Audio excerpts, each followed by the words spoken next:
السلام علیکم ورحمۃ اللہ تعالی وبرکاتہ۔ نحمده ونصلي ونسلم على رسوله الكريم اما بعد فاعوذ باللہ من الشیطان الرجیم بسم اللہ الرحمن الرحیم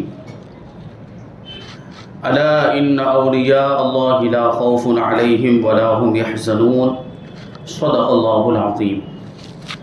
آئیے ہم اور آپ سب سے پہلے حضور سرور کائنات، فخر موجودات، باعث تخلیق کائنات، احمد مجتبیٰ محمد مصطفیٰ صلی اللہ علیہ وسلم کی مقدس بارگاہ میں درود و سلام کا ہدیہ پیش کریں اور پڑھیں اللہم صل علی سیدنا و مولانا محمد معدن الجود والکرم وآلہ الکرام وابنہ الکریم وبارک وسلم صلاۃ و سلام علیک یا رسول اللہ صلی اللہ تعالی علیہ وسلم۔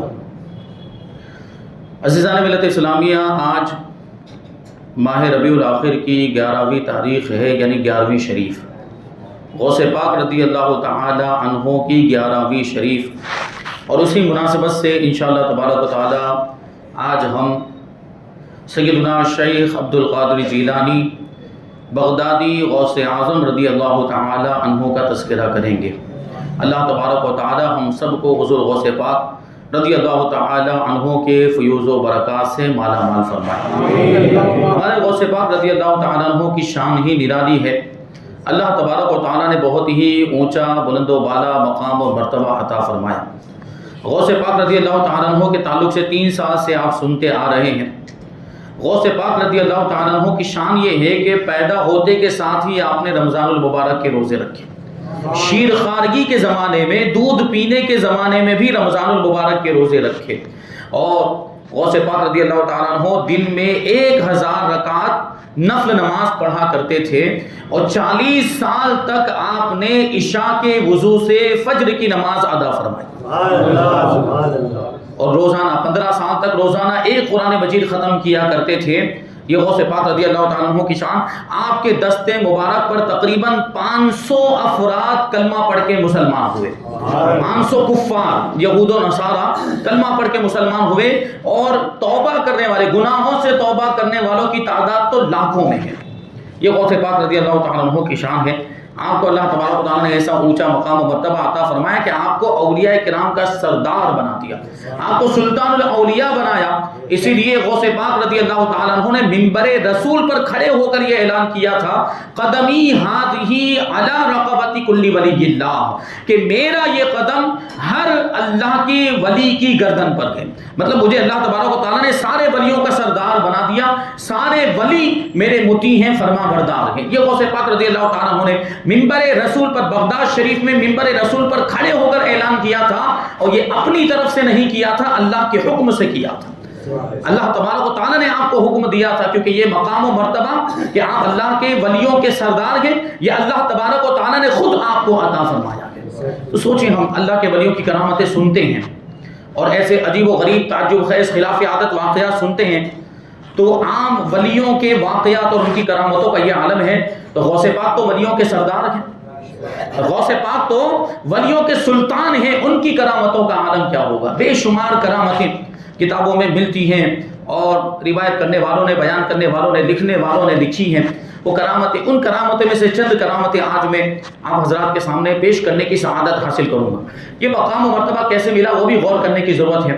غوث پاک رضی اللہ تعالیٰ عنہ نے ریاضت و مجاہدہ بھی تو ویسا کیا، جو میں نے اس سے پہلے والے بیانات میں بیان کیا کہ غوث پاک رضی اللہ تعالیٰ عنہ نے طالب علمی کے زمانے میں کیسی کیسی تکلیفوں کا سامنا کیا، کیسی کیسی مشقتیں برداشت کی ہیں۔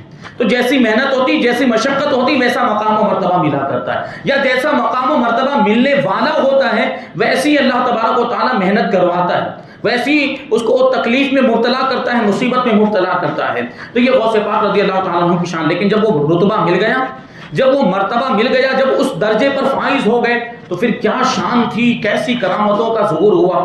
ویسے تو بچپن ہی سے کرامتوں کا ظہور ہونے لگ گیا تھا، اور غوث پاک رضی اللہ تعالیٰ عنہ کو بچپن ہی سے پتا چل گیا تھا کہ اللہ تبارک و تعالیٰ نے آپ کو ولایت کا منصب اور مرتبہ عطا فرمایا۔ میں نے آپ کو بتایا تھا کہ غوث پاک رضی اللہ تعالیٰ عنہ جب مدرسے میں جاتے تھے تو مدرسے میں چھوڑنے کے لیے بھی آپ کو فرشتے آیا کرتے تھے. فرشتے مدرسے میں چھوڑنے کے لیے آتے. جب وہاں پہنچ جاتے تو مدرسے میں جو طلبہ پہلے سے حاضر ہوتے موجود ہوتے فرشتے ان سے کہا کرتے تھے کہ عبد القادر کے لیے جگہ خالی کر دو, ان کے بیٹھنے کے لیے جگہ مہیا کر دو. یہ غوث پاک رضی اللہ تعالیٰ عنہ کی شان, بچپن ہی سے یہ عالم تھا. ایک مرتبہ کیا ہوا, غوث پاک رضی اللہ تعالیٰ عنہ اپنے ساتھیوں اور مریدین کے ساتھ ایک محلے سے گزر رہے تھے. آپ نے دیکھا کہ ایک مسلمان اور عیسائی میں جھگڑا ہو رہا ہے. تو غوث پاک رضی اللہ تعالیٰ عنہ نے جھگڑے کی وجہ پوچھی, بھائی جھگڑا کیوں ہو رہا ہے؟ تو مسلمان نے جواب دیا کہ حضور یہ عیسائی ہے اور یہ کہتا ہے کہ حضرت عیسیٰ علیہ السلام ہمارے نبی سے افضل ہیں, اور وجہ یہ بتاتا ہے کہ حضرت عیسیٰ علیہ السلام مردوں کو زندہ کر دیا کرتے تھے, اس لیے حضرت عیسیٰ علیہ السلام حضرت محمد مصطفیٰ صلی اللہ علیہ وسلم سے افضل ہوئے. یہ بات سنی تو غوث پاک رضی اللہ تعالیٰ عنہ, دیکھیے غوث پاک رضی اللہ تعالیٰ عنہ کے استدلال کا انداز بھی دیکھیں. ہم اور آپ, ہمارے پاس اگر کوئی آئے اور اس طرح کی بات کرے تو ہم کتابوں کے حوالے دیں گے, دلیلیں بیان کریں گے, لیکن یہ اللہ والے ہوتے, اللہ کے ولی ہوتے ہیں, وہ بول کر کم سمجھاتے ہیں اور دکھا کر زیادہ سمجھا دیا کرتے, مشاہدہ کروا دیا کرتے. غوث پاک رضی اللہ تعالیٰ عنہ نے اس عیسائی سے ارشاد فرمایا کہ میں اللہ کا نبی نہیں ہوں, لیکن میں اللہ کے نبی کا امتی اور ان کی اولاد میں سے ہوں, میں ان کا غلام ہوں. اگر میں مردے کو زندہ کر دوں تو ہمارے نبی کی فضیلت مان لو گے؟ اگر میں مردے کو زندہ کر دوں تو ہمارے نبی کو افضل مانو گے؟ تو وہ کہتا کیوں نہیں مانیں گے, ضرور مان لیں گے, تسلیم کر لیں گے. غوث پاک رضی اللہ تعالیٰ نے کہا کہ ٹھیک ہے, قبرستان میں چلو, اور وہاں کوئی پرانی قبر ہو, بوسیدہ, بہت پرانی ہو گئی, کیونکہ نہیں ہو تو اس میں کوئی شک اور شبہ ہو سکتا ہے, لیکن کہا کہ کوئی پرانی قبر ہو, بوسیدہ ہو, اور وہ تمہارا کوئی جان پہچان والا ہو, تمہارا کوئی رشتہ دار ہو جس کو اس قبر میں دفن کیا گیا ہو, اس کی قبر پر مجھے لے کر جاؤ. چنانچہ وہ عیسائی حضور غوث پاک رضی اللہ تعالیٰ عنہ کو قبرستان میں لے کر گیا, اور ایک پرانی قبر, ایک بوسیدہ قبر کے پاس غوث پاک رضی اللہ تعالیٰ عنہ کو لے جا کر کھڑا کر دیا. غوث پاک رضی اللہ تعالیٰ عنہ نے جب اس قبر کو ملاحظہ فرمایا تو ارشاد فرماتے ہیں کہ میں اس کو زندہ تو کروں, یہ قبر سے اٹھے گا, کیا تم چاہتے ہو کہ یہ گانا گاتے ہوئے اٹھے؟ کیونکہ دنیا میں جب یہ زندہ تھا تو گانے بجانے کا پیشہ کیا کرتا تھا, اس کا کاروبار ہی تھا گانا بجانا. اگر تم کہو تو یہ گانا گاتے ہوئے اپنی قبر سے اٹھے تو وہ کہتا ہے کہ یہ تو اور بڑی بات ہو جائے گی, یہ تو اور اچھی بات ہو جائے گی, ایسا ہی کیجئے. غوث پاک رضی اللہ تعالیٰ عنہ نے اس کی قبر کو ایک ٹھوکر ماری اور ارشاد فرمایا قم باذن اللہ, اللہ کے حکم سے کھڑا ہو جا, اللہ کے حکم سے زندہ ہو جا. اتنا ارشاد فرمانا تھا کہ وہ قبر پھٹ گئی اور اس قبر سے مردہ زندہ ہو کر کھڑا ہو گیا. اس قبر سے مردہ زندہ ہو کر کھڑا ہو گیا, اور صرف زندہ ہی نہیں ہوا, گانا گاتے ہوئے زندہ ہوا, گانا گاتے ہوئے کھڑا ہوا. عیسائی نے جب غوث پاک رضی اللہ تعالیٰ عنہ کی یہ کرامت دیکھی فوراً کلمہ پڑھ کے مسلمان ہو گیا. تو ہمارے غوث پاک نے مردوں کو بھی زندہ کیا. غوث پاک رضی اللہ تعالیٰ عنہ زبان حال سے فرماتے ہیں کہ جب نبی پاک صلی اللہ علیہ وسلم کے غلاموں کا یہ عالم ہے کہ ٹھوکر مارتے ہیں تو مردہ زندہ ہو جاتا ہے, تو آقا کی طاقت و قوت اور اختیار کا عالم کیا ہوگا.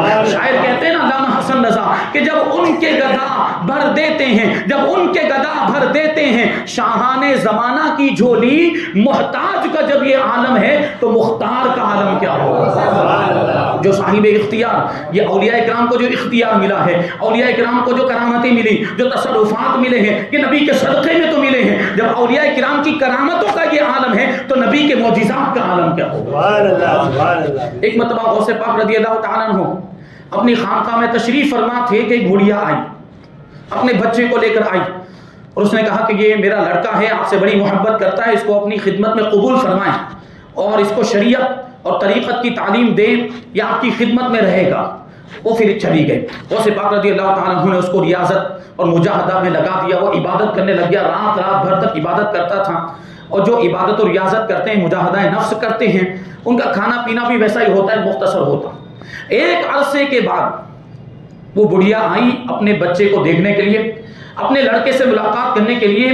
جب اپنے لڑکے کو دیکھا تو کیا دیکھتی ہے کہ اس کا لڑکا سوکھی روٹی بغیر سالن کے کھا رہا ہے, سوکھی روٹی بغیر سالن کے کھا رہا ہے. اور ریاضت و مجاہدہ, کثرت کے ساتھ ریاضت و مجاہدہ کرنے کی وجہ سے وہ بالکل پتلا دبلا ہو گیا, کمزور ہو گیا, لاغر ہو گیا اور سوکھ کر کانٹا ہو گیا.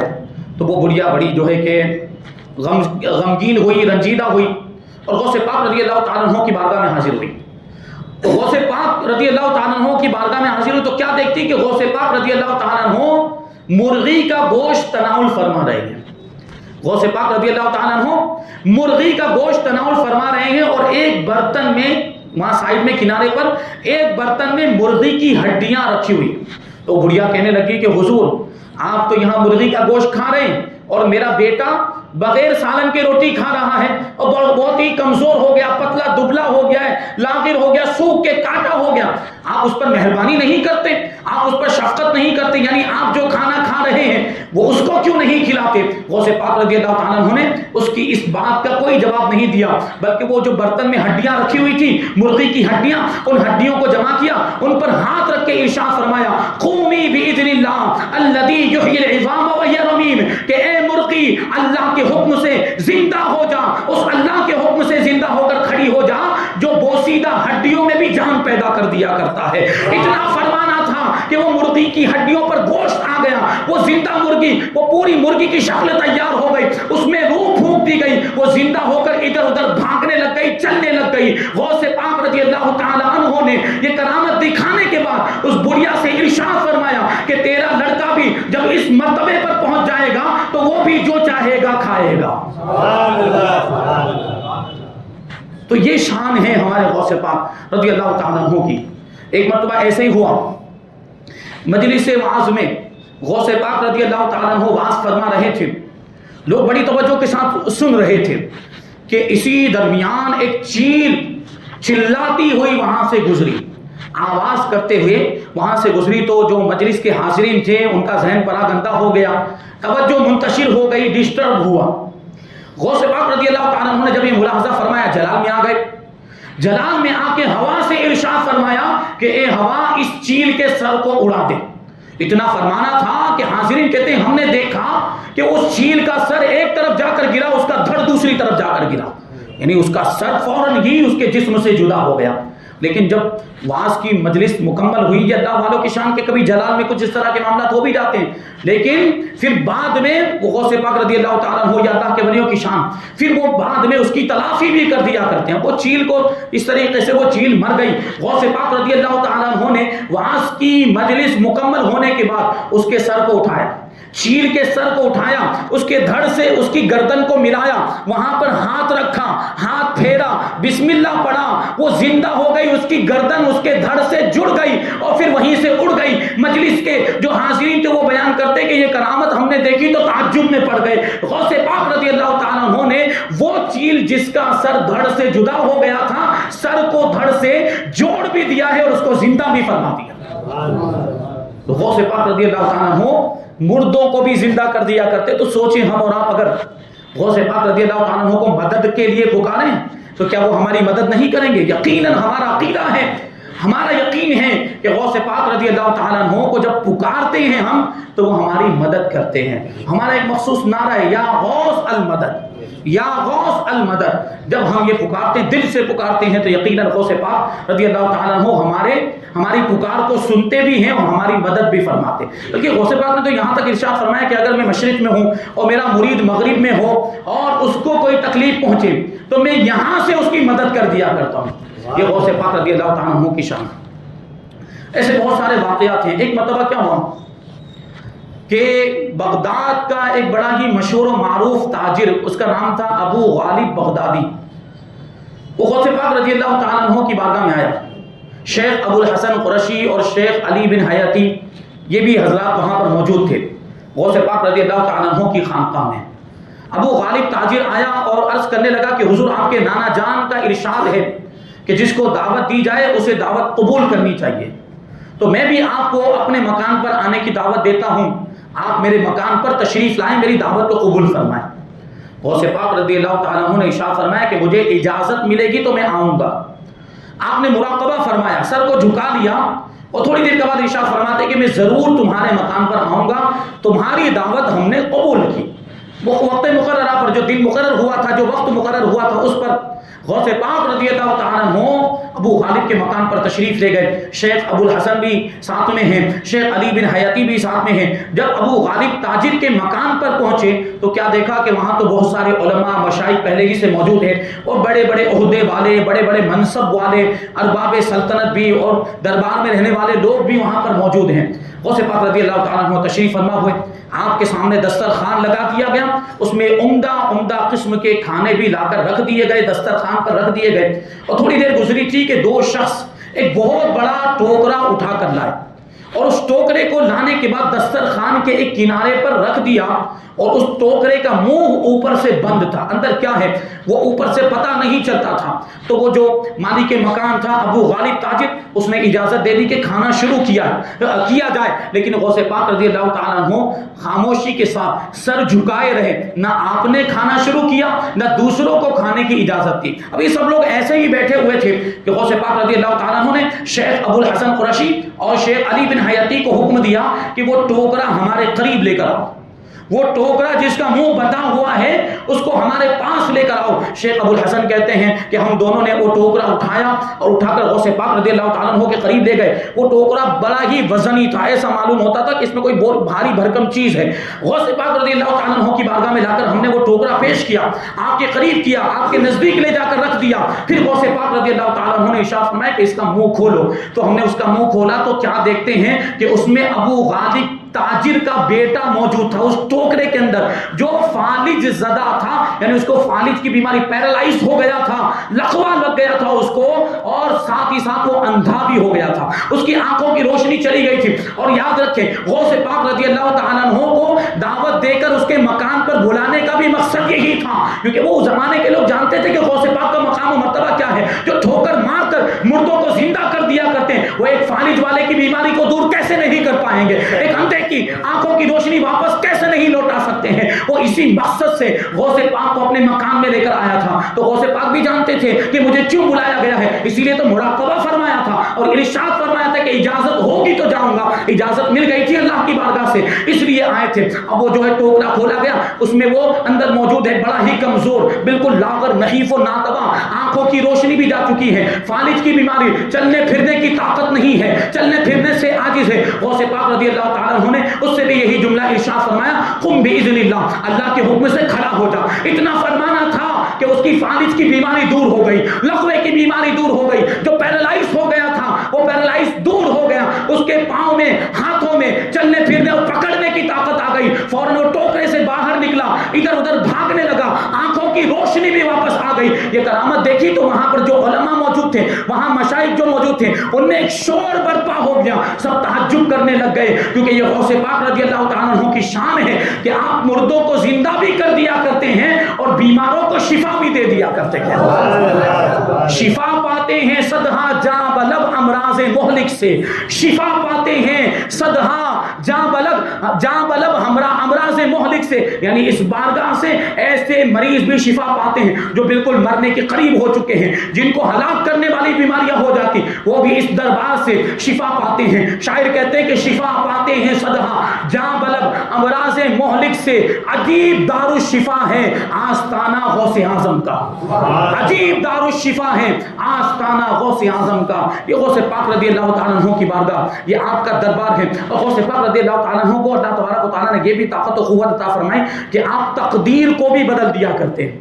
آپ تقدیر کو بھی, ایک تقدیر تو معلق ہوتی ہے, وہ تو تبدیل ہو سکتی ہے, ایک شبیبہ معلق ہوتی ہے, وہ بھی تبدیل ہو سکتی ہے, لیکن تقدیر کی ایک قسم ہے جس کو مبرم کہا جاتا ہے, قضائے مبرم, وہ تبدیل نہیں ہو سکتی. غوث پاک رضی اللہ تعالیٰ عنہ نے جن کی تقدیروں کو تبدیل کیا ہے وہ یا تو معلق تھی یا شبیبہ معلق تھی, اس لیے وہ تبدیل ہوئی ہے. ایک تاجر کا واقعہ ہے, ابو المظفر حسن بن تمیم اس کا نام تھا. وہ ایک مرتبہ تجارت کے سفر کے لیے روانہ ہونے لگ گیا, تو بغداد کے ایک دوسرے بزرگ, بڑے ہی پائے کہ بزرگ اللہ کے ولی حضرت شیخ حماد دباس رحمۃ اللہ تعالی علیہ کی بارگاہ میں وہ حاضر ہوا اور اس نے ان کی بارگاہ میں عرض کیا کہ میں تجارت کے سفر کے لیے روانہ ہونے جا رہا ہوں، تو مجھے جانا چاہیے کہ نہیں جانا چاہیے؟ کیونکہ ان کا بھی عقیدہ تھا کہ یہ اللہ والے لوح محفوظ کو ملاحظہ کر لیا کرتے ہیں، لوگوں کی تقدیر میں کیا لکھا ہوا ہے وہ جان لیا کرتے ہیں۔ تو شیخ حماد رحمۃ اللہ تعالی نے ارشاد فرمایا کہ تمہیں سفر میں نہیں جانا چاہیے، کیونکہ اگر تم اس سفر پر گئے تو تم مار دیے جاؤ گے، تم قتل کر دیے جاؤ گے اور تمہارا سامان لوٹ لیا جائے گا، تو تم مت جاؤ۔ لیکن وہ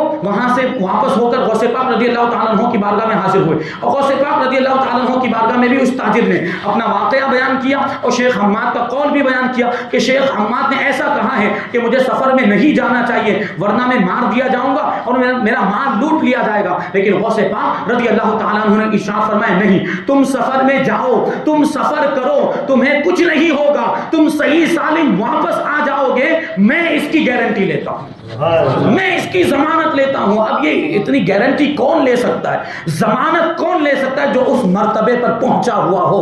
غوث پاک رضی اللہ تعالیٰ عنہ کے فرمان کے مطابق وہ جو تاجر تھا ابو المصفر، وہ اپنے سفر پر روانہ ہو گیا، جہاں پہنچنا تھا وہاں پہنچ بھی گیا، تجارت کی سامان بیچا، 1000 دینار میں اس نے اپنا سامان بیچ دیا۔ وہ 1000 دینار کو ایک تھیلی میں رکھا، ایک تھیلی میں رکھنے کے بعد وہ ایک حمام میں، پرانے زمانے میں حمام ہوا کرتے تھے شہروں میں، علاقوں میں، وہاں وہ غسل کرنے کے لیے گیا، وہاں نہانے کے ارادے سے گیا تو اس نے اپنا سامان بھی ایک جگہ پر رکھا تھا اور وہ جو دینار کی تھیلی تھی، 1000 دینار کی تھیلی، وہ حمام کے طاق میں اس نے رکھی اور بھول گیا کہ یہاں پر میں نے 1000 دینار کی تھیلی رکھی۔ بعد میں بڑا پریشان اس کو ڈھونڈنے لگا، مل نہیں رہی اور بڑا پریشان، اسی پریشانی کے عالم میں وہ سو گیا تو خواب میں کیا دیکھتا ہے کہ وہ جس قافلے میں سفر کر رہا تھا اس قافلے پر ڈاکوؤں نے حملہ کیا اور ڈاکوؤں نے سارا مال و اسباب لوٹ لیا اور قافلے والوں کو قتل بھی کر دیا ہے۔ ساتھ ہی ساتھ ایک ڈاکو نے اس کی گردن پر بھی حملہ کیا، اس کی گردن پر تلوار ماری تو اس کی گردن بھی کٹ کے جسم سے جدا ہو گئی۔ اب یہ چونک کر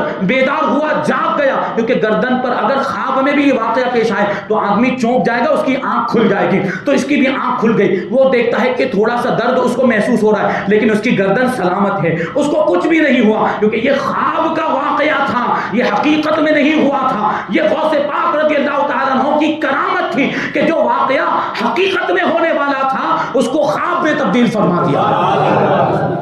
اب جب وہ بیدار ہوا تو اس کو یاد آیا کہ ہاں میں نے وہ جو 1000 دینار کی تھیلی وہ تو حمام کے طاق میں رکھی تھی، وہاں گیا اس کو وہ تھیلی مل گئی، وہ تھیلی لے کر واپس بغداد شریف آیا اور یہ سوچتے ہوئے آیا تھا کہ میں دونوں بزرگوں سے ملاقات کروں گا، حضرت حماد سے بھی ملاقات کروں گا اور سیدنا شیخ عبد القادر جیلانی سے بھی ملاقات کروں گا، کیونکہ اس کو بھی تعجب ہو رہا تھا، ایک بزرگ نے کچھ اور فرمایا تھا اور ایک بزرگ نے کچھ اور فرمایا تھا۔ اس کی ملاقات سب سے پہلے شیخ حماد سے ہو گئی، اس نے اپنا واقعہ بیان کیا تو شیخ حماد ارشاد فرماتے ہیں کہ یہ غوث پاک رضی اللہ تعالیٰ عنہ کی دعا کی برکت ہے کہ تمہاری تقدیر تبدیل ہو گئی، جو واقعہ حقیقت میں ہونے والا تھا غوث پاک رضی اللہ تعالیٰ عنہ کی دعا کی برکت سے اللہ تبارک و تعالیٰ نے اس واقعے کو خواب میں تبدیل فرما دیا۔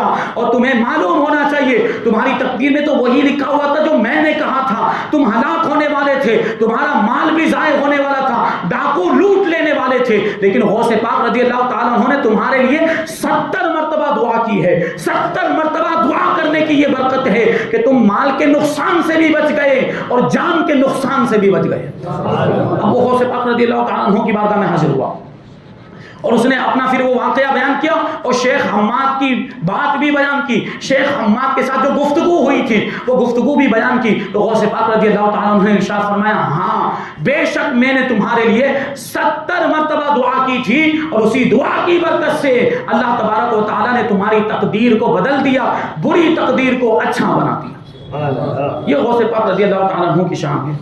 اللہ تبارک و تعالیٰ نے یہ پاور آپ کو عطا فرمایا، یہ اختیار آپ کو عطا فرمایا تھا کہ آپ لوگوں کی تقدیر کو بھی تبدیل کر دیا کرتے تھے، آپ کی دعا کی برکت سے وہ تقدیریں تبدیل ہو جاتی ہیں۔ اب سوچیں کہ جو مردوں کو زندہ کر سکتا ہو اس کو اللہ تبارک و تعالیٰ نے کیسا اختیار عطا فرمایا ہوگا۔ غوث پاک رضی اللہ تعالیٰ عنہ قصیدہ غوثیہ میں خود فرماتے ہیں وَلَوْ أَلْقَيْتُ سِرِّي فَوْقَ مَيْتٍ لَقَامَ بِقُدْرَةِ الْمَوْلَى تَعَالِي، کہ اگر میں اپنے راز کو کسی مردے پر ڈالوں، اگر میں اپنے راز کو کسی مردے پر ڈالوں تو وہ اللہ کی قدرت سے زندہ ہو کر کھڑا ہو جائے۔ وہ اللہ کی قدرت سے زندہ ہو کر کھڑا ہو جائے. یہ خود غوث پاک رضی اللہ تعالیٰ عنہ نے ارشاد فرمایا. ایسے بہت سارے واقعات ہیں جو بیان کیے جا سکتے ہیں لیکن وقت ختم ہو گیا. انشاءاللہ تبارک و تعالیٰ اور کسی موقع پر ہم حضور غوث پاک رضی اللہ تعالیٰ عنہ کی زندگی کے حالات، آپ کی سیرت، آپ کی کرامتیں اور واقعات سنیں گے. اللہ تبارک و تعالیٰ کی بارگاہ میں دعا ہے کہ جو کچھ بھی بیان ہوا اس پر ہم سب کو عمل کرنے کی توفیق عطا فرمائے. حضور غوث پاک رضی اللہ تعالیٰ عنہ کے فیوز و برکات سے ہم سب کو مالا مال فرمائے. ان کے دامن سے وابستہ رہنے اور ان کے بتائے ہوئے چلے ہوئے طریقے پر ہم سب کو چلنے کی توفیق عطا فرمائے. ہمیں ایمان و عقیدے کی سلامتی عطا فرمائے اور ایمان پر ہم سب کا خاتمہ فرمائے. ایک ضروری اعلان